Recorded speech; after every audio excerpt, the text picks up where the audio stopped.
O cisto infectado que a gente fala é aquele cisto que originalmente era um cisto sebáceo, né? Então, para quem conhece o termo cisto sebáceo, é um termo popular, é um termo mais genérico para o cisto, né? O nome correto é o cisto epidérmico, né? Que ele nasceu, ele já foi um dia aquele famoso comedãozinho, né? Aquele cravo. Só que o que acontece com o cisto? Ele encapsula, né? Então aquele cravo ele acaba tendo obstrução na sua superfície e aí ele faz uma inclusão. E aí nessa inclusão ele vira aquele famoso cisto sebáceo, cisto epidérmico. Então esse cisto, a princípio ele pode ser tranquilo, não causar nenhum dano, nenhum problema para ninguém. Mas aí todos nós sabemos que a gente vai querer mexer, né? Então o paciente, às vezes, nós mesmos vai querer tacar a mão ali, espremer o cisto e às vezes com isso a gente tem um trauma. E esse trauma, dependendo do local e do tamanho do cisto, pode gerar uma infecção. Então esse é um cuidado que a gente deve orientar os nossos pacientes, né? De cisto não se espreme. Cisto, se procura um médico se você quer arrancar ele, né? Então, a ideia é que você não fique metendo a mão, catucando ali o seu cisto, porque ele vai em algum momento infeccionar por causa disso, né? E por que que a gente tem que tratá-los, né? Porque assim, se não mexer e não crescer e for pequeno, ele pode até sumir sozinho, ele pode ser reabsorvido, tá? Eu mesmo carrego um aqui no meu braço, né? Ele é bem pequenininho, meio centímetro, nunca cresceu, às vezes ele diminui um pouco e tal, não me incomoda, nunca infeccionou, nunca tive nada. Então não é obrigatória a remoção cirúrgica de todo o cisto, tá? Então podem orientar os seus pacientes desde que o cisto seja muito pequeno e que ele lá esteja tranquilo também. Porque tem paciente que vai nos procurar dizendo eu quero tirar independente de qualquer coisa, eu tenho receio de virar um problema mais tarde. Então esses pacientes fiquem à vontade, façam uma pequena cirurgia, tirem o cisto deles, né? Quem tem que ficar tranquilo também é o paciente que não quer tirar. E a gente não ser o ansioso e dizer assim, vamos tirar porque precisa, né? Então não é obrigatório, desde que seja uma lesão pequena e com pouco risco de trauma. Caso a lesão seja um pouquinho maior, vamos lá, um cisto de 1 centímetro pelo menos, né? E seja uma região que pode estar ali traumatizando, machucando constantemente, vamos lá, dorso. Dorso é uma região que traumatiza muito, né? A gente esbarra, a gente deita, a gente tem muito trauma no dorso. Então, esse cisto talvez valha a pena ser removido. Grande chance, grande risco de trauma no local. Quando acontece o trauma, às vezes esse cisto vai adquirir, né? Ele tem um conteúdo de sebo, né? Ele era uma massazinha que a gente fala, né? Então, ele vai adquirir uma consistência líquida. E essa consistência líquida, geralmente, é secreção purulenta. Então, o paciente adquire essa secreção purulenta, a lesão começa a ficar hiperemiada, nunca foi avermelhada, né? Aí ela começa a ficar avermelhada, hiperemiada, e aí nessa situação ele passa a ter um cisto infectado, certo? E aí com o cisto infectado, a gente vai ter que abordar de alguma forma, tratar de alguma forma. E aí a gente tem as opções terapêuticas para isso. Primeira opção, tratamento conservador. Qual que é o tratamento conservador? Uso de anti-inflamatório, compressa no local. Essa é a primeira opção de tratamento. Então o paciente vai tomar um anti-inflamatório, vai fazer uma compressa morna no local para estimular a reabsorção do cisto. E às vezes a drenagem espontânea, ou seja, ele abrir naturalmente e sair a secreção. Tá? Isso não é ruim. Então para quem não é médico e está aqui acompanhando, né, a live, saiba que se ele drenar espontaneamente, começar a sair pus ali, fique tranquilo, é bom isso, é um bom sinal, né? Que aquele pus estava represado, então ele precisa sair por alguma via, e aí a drenagem externa é uma via a mais natural possível. Uma vez que ele drenou, ele vai chegar um momento que ele vai secar, e aí secou, ele deixa de ser um cisto infectado. Acabou aí? Geralmente não, né? Então quando o paciente tem uma lesão de drena espontânea, às vezes fica um pouquinho, né? Quando ele fecha novamente, vai ficar o cisto lá. E aí é um momento interessante procurar o médico para remover o restante, para não voltar a ter a infecção. Ok? Então essa é uma das formas de abordar. Muitas vezes, esse paciente que tem a lesão, que está com secreção purulenta, está com abscesso, né? Então, a gente tem uma lesão purulenta com uma formação líquida dentro, a gente chama de abscesso. Então, quando ele está com isso, o médico acaba tendo que prescrever, ou geralmente prescreve, um antibiótico também, certo? Então, o paciente vai fazer uso de antibiótico e aí nesse tratamento associa-se o antibiótico, anti-inflamatório, compressa morna para tentar secar essa lesão, né? O objetivo é tentar secar o cisto infectado. Se isso não for suficiente, ou se o cisto for muito grande ou estiver causando muito desconforto, se recomenda a drenagem cirúrgica. Então, a drenagem cirúrgica está indicada para os cistos maiores, muito dolorosos, que tenha flutuação. O que é flutuação? Flutuação é quando ele está bem molinho.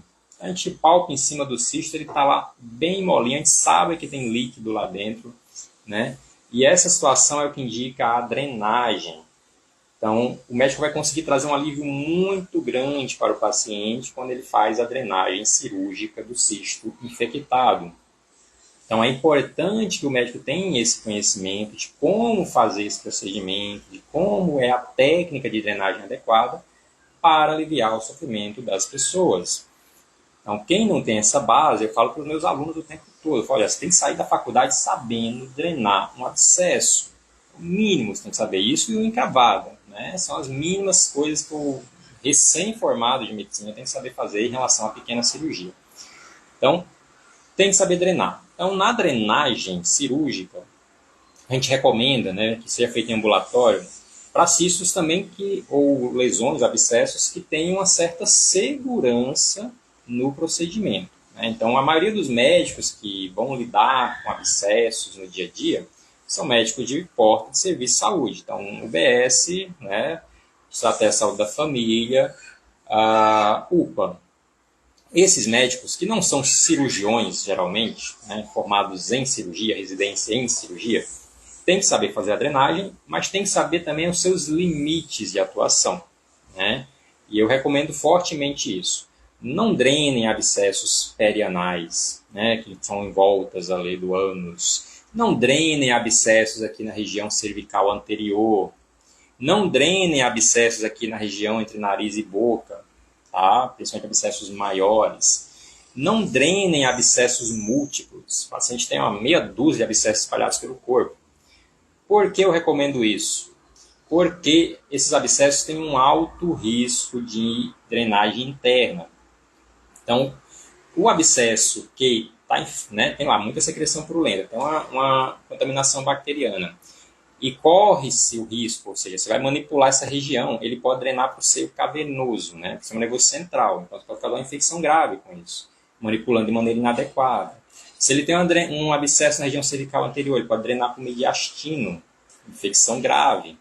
Se ele tem um abscesso perianal e você drena de maneira inadequada, ele pode drenar para a região ali interna do ânus e da bolsa escrotal, como um homem, por exemplo, né?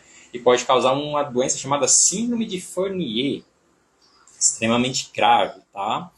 Então, os abscessos a gente tem que ter um certo cuidado na drenagem e dar preferência a drenar abscessos um pouquinho mais seguros para quem não tem formação cirúrgica, ok? Então, médicos recém-formados, né, internos que estão se formando agora, a ideia é não iniciar tratando esse tipo de abscesso, tá? Então, tenham cuidado nesse sentido. Se o abscesso for muito grande, mais de 5 centímetros, por exemplo, de diâmetro, é interessante que vocês talvez façam um exame de imagem para ver a profundidade desse abscesso, ver se ele tem comunicação com partes moles, né? Então é muito perigoso manipular um abscesso que tem contato com osso, com músculo, com nervo. Então a ideia é que os abscessos fiquem ali no subcutâneo, que é onde tem mais segurança de trabalhar. Então esses abscessos estão liberados para tratar, para drenar. Ok? Então quando a gente for fazer a drenagem de um abscesso, quais são os cuidados que a gente tem que ter geralmente? Então a gente tem que fazer uma boa anestesia, que essa é uma dificuldade que muitos médicos têm para fazer, né? Então, para anestesiar um abscesso, para quem é médico sabe que não adianta usar a lidocaína dentro do abscesso, né? Que é o anestésico mais comum. Porque o abscesso ele vai neutralizar o efeito da lidocaína, né? O efeito ácido base, onde há uma neutralização do efeito. Então a gente tem que fazer um bloqueio, que a gente chama de bloqueio de campo, né? Anestesiar a pele sã em volta do abscesso, e aí com isso a gente garante uma anestesia mais interessante, né, com maior poder de ação para o paciente. Não adianta infiltrar a pele lesionada, não vai ter um efeito. Por isso que o paciente vai dizer assim, estou sentindo dor durante a drenagem, né? Então, se você faz uma anestesia adequada de bloqueio de campo, geralmente ele não sente dor, sente muito pouco desconforto, tá? Então, tenham esse cuidado na hora da anestesia para que vocês tenham uma resposta melhor do efeito do anestésico, beleza? E sim, pode usar anestésico com vasoconstrictor, tá, gente? Tem muita gente que tem receio de usar anestesia com vasoconstrictor, mas no abscesso é interessante usar sim, porque é um efeito mais duradouro, né? Faz vasoconstricção, que é interessante para o seu tratamento ali naquele momento, né? Porque você não quer uma disseminação do conteúdo dentro do paciente. Então, a ideia é que você faça vasoconstricção, que você faça uma anestesia mais potente em forma de bloqueio de campo, ok? Então, após a anestesia, a gente vai esperar ali 5, 6 minutos para poder ter um efeito de vasoconstricção, e após isso, vocês são liberados a fazer a drenagem. Para a drenagem, o que a gente precisa, né? Colocou ali o nosso campinho estéreo, deixa suas compressas cirúrgicas separadas, que vai sair pus, né? Então, vocês já viram vídeos no meu canal lá do YouTube, vocês podem ver já alguns vídeos de drenagem de abscesso. E aí a ideia é que vai sair secreção, então se prepare. A gente vai perfurar a lesão, né, no seu local onde mais flutua. Você vai procurar ali o ponto mais amolecido da lesão, onde você percebe que está mais próximo, vamos dizer assim, de abrir aquela lesão, e é ali que você vai perfurar. Geralmente a gente usa uma lâmina de bisturi número 11, né, que é uma lâmina mais pontiaguda, junto do cabo número 3. Informações novas para muita gente, imagino, né? Então vão guardando essas informações aí, porque vocês vão precisar delas. Então, lâmina número 11, bisturi número 3. Então, vocês vão perfurar a lesão. E aí, perfurei, vou fazer uma incisão. Qual o tamanho? É no tamanho do abscesso? Não, né, gente? Então, não vai fazer uma incisão enorme na pele do paciente. Vai fazer uma incisão pequena. Então, geralmente 1 centímetro, dependendo do tamanho do abscesso, né, 1 centímetro, 1,5 ali no máximo, é o tamanho da incisão que vocês devem fazer na pele da pessoa que está com abscesso, né? Então, a palavra abscesso traduz um cisto infectado também, tá, gente? Então, vocês vão fazer essa perfuração. Qual que é a profundidade? Aí depende da lesão e do local, né? Então, vai fazer aqui em cima da palma da mão? Primeiro que não é muito legal fazer, tá, gente? Aqui é um local perigoso. Então, façam quando já tiverem experiência em outros. Mas aqui você não vai aprofundar, né? Não tem profundidade aqui para você ir. Agora, no dorso, qual que é a espessura da pele desse paciente, né? Então, às vezes, você vai ter que fazer uma profundidade maior. Então, dependendo do local, você vai aprofundar mais ou menos, depende do tamanho do abscesso, para vocês definirem a profundidade. Então, abriu, começou a drenar, aí você vai lá, né, com a sua compressazinha, vai conter a secreção que vai começar a sair. Ele sai espontâneo, né? E aí você vai limpar. Você pode fazer a compressão, é uma dúvida comum, né? Imagina que é uma dúvida comum dos médicos. Posso ficar apertando o abscesso? Né? A ideia é que você faça uma pressão, mas o mínimo possível. Né? Você vai fazer umas compressões, de preferência em movimentos mais de, né, baixando, né, assim, fazendo pressão para baixo, não fazendo pressão confluente, né? Porque quanto mais diagonal a sua pressão, mais risco de disseminação. Então a ideia é fazer pressões sim, mas de forma não tão forçada, né, não tão forte. Drenou, tem uma hora que vai diminuir a secreção. Então você vai fazer o que agora? Você vai fazer a quebra de loculações. Abscessos maiores, eles vão ter ali, vai ter a secreção, né, purulenta, vai ter o conteúdo sebáceo misturado, vai ter aquele odor maravilhoso, mas a gente vai pegar uma gaze, né, com uma Kelly, sabe Kelly curva? Vocês sabem a diferença de Kelly e Hauser? Acho que não, né? Quem não lembra, a gente vai revisar isso em algum dia. O curso vai ter essa opção também. Então, vocês vão lá com a Kelly curva e vocês vão com a gazinha tentar tirar a secreção lá de dentro da ferida, né? Então, por isso que é interessante ter 1,5 ali, para é o espaçozinho para entrar a pinça, né, dentro da pele do paciente. Então, ali você consegue limpar.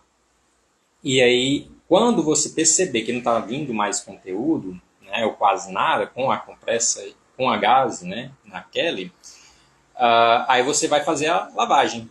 Né? Então entra a hora da lavagem do abscesso. Então para isso vocês precisam de quê? Seringa, né, uma seringa, e essa seringa, 10 ml, 20 ml, né, é o mais recomendado, uma seringa maior. Soro estéreo, né, Às vezes eu fico imaginando uma pessoa que pega um soro de farmácia, que é aquele que a gente usa para lavar nariz, que não é estéreo geralmente, né? E quer lavar com ele. Não, por favor, não façam isso em casa, pelo amor de Deus. Então, um sorozinho estéreo, e aí você vai colocar numa cuba esse soro estéreo, vai aspirar com a seringa e vai jogar dentro do abscesso ali, para fazer a limpeza final do abscesso. Tá? E você vai jogar quantas vezes o soro? Quantas vezes eu vou ficar jogando soro? Para você perceber que está saindo um conteúdo mais límpido, né? Tá um pouquinho mais clarinho ali a secreção. Às vezes fica saindo um pouquinho de sangue, que você manipulou muito e tal. Pode sair um pouquinho de sangue, é normal, né? Mas a ideia é que ele vai dar uma clareadazinha. Então tá naquele momento que você lavou adequadamente, tá? Então lembrar que a seringa não é com agulha, tá, gente? Não vai ficar com a seringa e agulha na pele. Então só a seringazinha entra pelo orifíciozinho que você deixou e vai lavando. Lavei, lavei, lavei. Não tem muito mais secreção. Aí o que, que acontece nesse momento? Você percebe que lá no fundo da lesão tem ainda algum resquício de fibrose, às vezes da própria cápsula aderida lá na pele do paciente. Aí você fica assim, vou tirar, né? Não, tá, gente? Então não tentem limpar 100%. Não tentem limpar 100%. A não ser que a lesão esteja bem tranquila, mas se ela estiver muito inflamada, muito permeada, não vale a pena vocês quererem remover a fibrose da lesão na sua profundidade, porque é aquela história que eu falei, risco de disseminação da bactéria que está ali dentro, né? Então, nada de ficar tentando remover fibroses que estão bem aderidas ali aos tecidos mais profundos, né, do abscesso, porque vocês correm o risco de estar lesando mais o paciente. Sem falar que pode sangrar pra caramba esse momento. Então, por isso que calma, muita calma nesta hora, tá? Então, neste momento, após fazer esta drenagem, esta limpeza, vocês estão autorizados a fazer a finalização do procedimento. O que, que eu preciso para finalizar este momento? Vou lá suturar a pele do paciente? Jamais, né? Então, nada de fechar a pele, fazer síntese de pele num abscesso, porque senão vocês vão causar uma recidiva da lesão. A gente tem que fazer um pertuito, ou seja, deixar a ferida aberta. Se vocês simplesmente fizerem só deixar aberto fazendo curativo ali, 1 dia, 2 dias no máximo está fechada. Então, vocês têm que arrumar uma estratégia de pertuito. E aí? O que a gente faz nessa estratégia de pertuito? Deixar uma comunicação da pele com a lesão. A gente deixa um dreno, né? Então, a gente deixa um dreno cirúrgico para que haja uma manutenção daquele pertuito, daquela lesão. E aí, nessa manutenção desse pertuito, a gente coloca assim, um dreno de Penrose. O dreno de Penrose é um dreno, né, feito de látex, onde a gente coloca ali, lembrar que o dreno de Penrose a gente tem que deixar úmido, né? A gente desembala ele, está lá estéreo, umedece ele no soro e depois joga na ferida. E aí coloca ele todinho, preenche o espaço lá dentro, né, e deixa uma partezinha para fora para que haja uma comunicação e a ferida não feche em 1, 2 dias. E é esse o objetivo aí. Não é para fechar rapidamente, senão vai voltar toda aquela secreção purulenta daquela lesão. Tá? Então, feito a colocação do dreno, não tem o Penrose, professor. O que é que a gente faz neste momento? Porque Penrose é artigo de luxo, né? Então, nem todo dia tem Penrose. Então, o que a gente faz nesse momento? A gente improvisa, gente. A gente tem muita coisa interessante que dá para improvisar. Então, a própria luva estéreo dá para transformar. É o mesmo material, né? Dá para transformar num dreno. Você tem que ter o cuidado, quem tem que preencher o buraquinho, né? Então, às vezes a gente corta um pedacinho de luva, mas se o buraco for gigante, não dá. Então, tem que colocar mais conteúdo lá dentro para poder fechar, né? E deixar esse espaço preenchido. O objetivo do dreno não é só deixar o buraco do abscesso, né? Deixar a pele aberta. É também ocupar o espaço, um espaço morto dentro da ferida. Quando o dreno ocupa esse espaço, ele diminui a chance de proliferação de bactérias e aumento de conteúdo purulento lá dentro, né? No interior da ferida. Então, com isso, a gente garante que você tenha menos secreção sendo acumulada e o pouco que acumular vai sair pelo orifício que você deixou. Esse é o objetivo, tá? Então, na maioria das vezes, a gente coloca lá o dreno e a gente ancora ele. O que é ancorar? A gente dá um ponto no dreno para ele não soltar sozinho. Porque senão a pessoa, na hora de fazer o curativo em casa, a pessoa vai lá, esbarra no dreno, puxa ele e saiu o dreno. Então tem que ter esse cuidado. Então na maioria das vezes a gente vai deixar um pontinho ali para segurar o dreno, mas a gente não vai fechar a pele. Entendido? Então, feito isso, ancorei o dreno, dei um pontinho lá na pele do paciente para esse dreno não sair. Vou fazer um curativo. Então, o curativo é gás estéreo, né? Esparadrapo micropóreo por cima, e aí você vai liberar o paciente após o procedimento.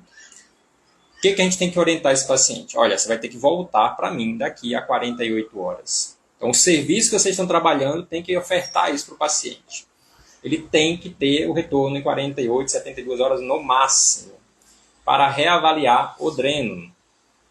Quando ele for voltar nesse período, vocês vão avaliar a saída de secreção que está acontecendo pelo dreno.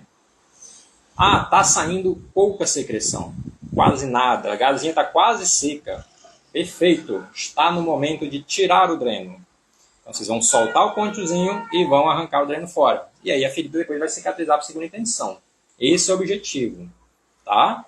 Então, vocês vão deixar o dreno 48, 72 horas e após isso vão reavaliar.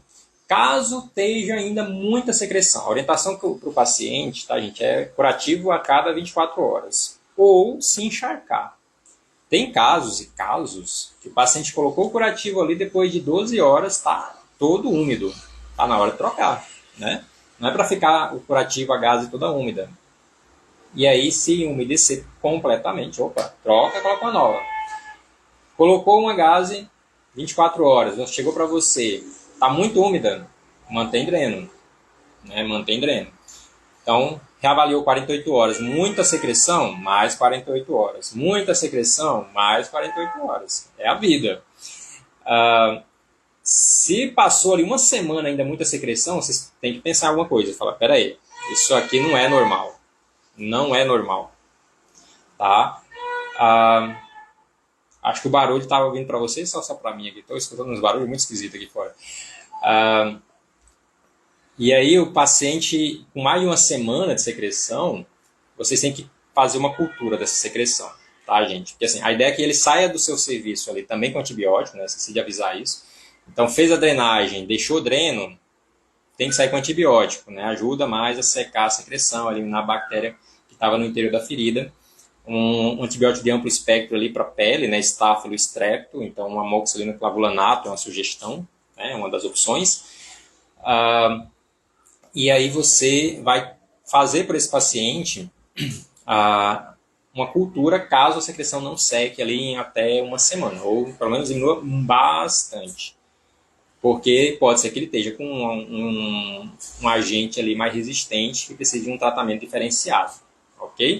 Então vocês vão pegar a secreçãozinha ali de dentro da ferida que está saindo, mandar para uma análise de cultura, caso isso aconteça, tá? Mas para mim, nunca precisei passar de uma semana com dreno, certo? Todos os abscessos que eu drenei é 48, 72, 4, 5 dias no máximo, certo? Então, passou disso, tem algo muito estranho acontecendo, vale a pena avaliar com mais cuidado esse caso. Tirei o dreno, o que eu faço agora? Porque a ferida ficou lá, né? Aberta. Então o paciente vai ficar assustado se ele não conseguir ver ela ou se alguém vê, né? Vai olhar e vai ver um buraco ali. Meu Deus do céu, o que está acontecendo comigo? O médico fez um rombo em mim. Então, gente, nesse caso, você tem que orientar o paciente. Vai cicatrizar por segunda intenção. O que é isso? De dentro para fora. Se não for assim, vai infeccionar de novo. Então, você vai dizer para o paciente que essa ferida vai demorar ali uns 15 até 30 dias para fechar. E é isso mesmo, tá? Abscesso é chato. Então, 15 a 30 dias. E aí vocês podem acelerar o processo, com certeza, né? Usando substâncias de curativos, de tratamento de feridas, como a gente usa numa úlcera, por exemplo, né? Então, imagina uma úlcera de pressão, né? Uma úlcera de pressão que a gente trata na atenção primária, no serviço em geral. A gente vai usar coberturas especiais para aquilo. A gente pode fazer isso também nessas lesões. A lesão está ali, tem um pouquinho de secreção, né? Usa um alginato de cálcio dentro da ferida, né? Ajuda, acelera o processo de retirada da fibrina, né? Tem pouca, está muito seca, que é raro nesse caso, né? É muito raro. Você poderia usar um hidrogel, né? São opções para acelerar o tratamento do paciente. Então, em geral, você vai precisar de algo que diminua um pouco mais a secreção. Então, um iodosorb, um alginato de cálcio, né? São algumas opções plausíveis aí. Tem um certo custo, então você vai negociar isso com o paciente. A vantagem dessa terapia é acelerar realmente a recuperação dele. Ok?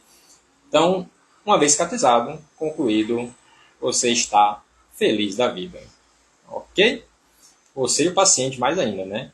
Então, tudo isso é importante a gente ter em mente, né, para tratar esse tipo de lesão. E aí, como fazer isso? Né? Assim, tudo isso que eu falei, como pôr em prática? Vocês têm que fazer. E como é que vocês vão fazer? Vocês vão ter que ver como é que faz. E como é que vocês vão ver como é que faz? No curso online de cirurgia ambulatorial. Né? Então, a técnica adequada do procedimento vai ser demonstrada com detalhes no curso online de cirurgia ambulatorial. Então, a ideia é que vocês possam ter esse conteúdo à disposição de vocês para que vocês vejam como é que é a técnica do procedimento e possam, assim, garantir um sucesso na terapia de vocês com os pacientes. E podem ter certeza, uma vez que vocês sabem fazer isso de maneira adequada, vocês se tornam referência no local de trabalho de vocês para isso. Porque não é todo médico que sabe. Às vezes parece simples. De qualquer forma a gente faz, dá certo. Às vezes dá certo, às vezes dá errado. Né? Então, às vezes está rindo torto, ainda dá certo. Mas o ideal é fazer da maneira adequada para que você tenha uma taxa de sucesso muito maior. Né? Esse é o objetivo.